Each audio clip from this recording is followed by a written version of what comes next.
araw sa inyong lahat. Salamat sa paglaan ng oras para makinig.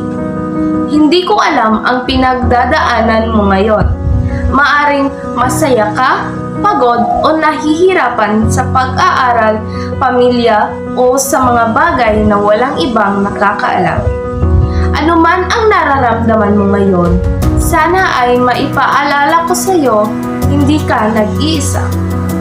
Marami sa atin ang naghahanap ng tunay na ligaya, tagumpay at pagtanggap ng iba.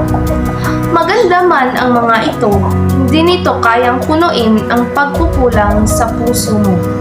Tanging ang Diyos lang ang makakagawa noon.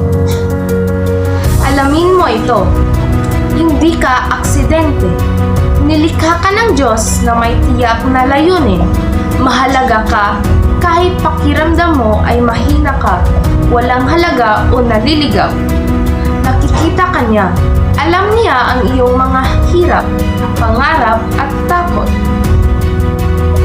Huwag mong isipin na kailangan mong maging perpekto bago ka lumapit sa Kanya. Tinatanggap ka ng Diyos kahit sino ka man ngayon. Mahal ka niya kahit na may pagkukulang ka at tinutulungan ka niyang maging mas mabuting tao. Ang pagmamahal niya ay regalo. Hindi mo kailangang paghirapan para makuha ito. Kapag pakiramdam mo ay sobrang bigat na ng buhay, huwag mong pasanin ng mag-isa. Manalangin ka, kausapin mo siya na parang mapagmahal na ama. Ikwento mo sa kanya ang lahat, yung mga alalahanin, kabiguan at mga pangarap mo. Nakikinig siya, may pakialam siya kahit hindi agad dumadating ang mga sagot. Sigurado kang gumagawa siya ng paraan para sa ikabubuti mo. Kung ikaw man ay gustong sumuko na dahil sa dami ng pagkabigo, pakinggan mo ito. Ang iyong nakaraan ay hindi ang iyong kinabukasan. Araw-araw ay bagong simula. Sa tulong ng Diyos, ang mga pagkakamali ay naging aral, ang sakit ay nagiging lakas, at ang iyong kwento ay magiging inspirasyon sa iba.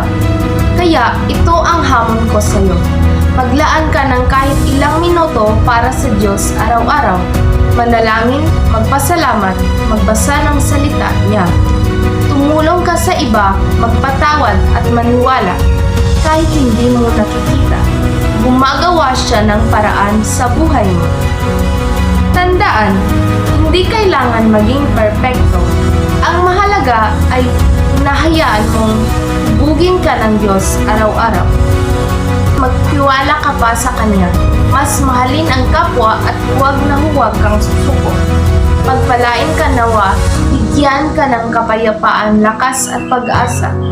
Tandaan mo ito, kapag kasama mo ang Diyos, laging may pag-asa at laging may bagong simula.